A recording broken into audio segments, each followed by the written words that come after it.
私もウニヒピリのことをイメージして、ウニヒピリとコンタクトを取りたいと思ってるんですけれども、取れてるかどうかが分からなくて、自分の感情なのか、あるいは体からのサインなのか、そのコンタクト取れてるかどうかはやっぱり分からないっていうのがあります。で、クリーニングはウニヒピリと一緒にすることがすごく大切だというふうに本でも今日もお話しいただいたので、そのなんですかね、コンタクトできているかどうかをどういうふうにこう自分なりに模索していったらいいか。ただ愛してます、ありがとう、ごめんなさい、許してくださいってどこに対して言ったらいいかということが、ウニヒピリのコンタクトが取れない状態がすごく不安なので、あとアドバイスをいただければと思います。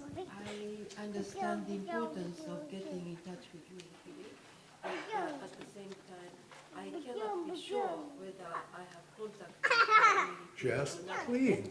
ただもうひたすらクリーニングするだけです。So I do the cleaning. What I have to do with it with Unihipirie, then I'm not quite sure if I am with Unihipirie or not.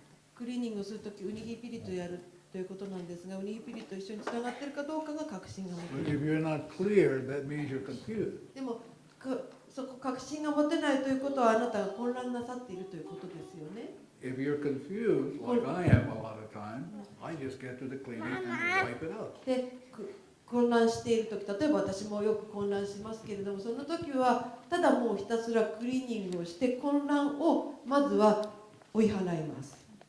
I spend a lot of time confused, 私はですね、混乱している時間結構長いですよ。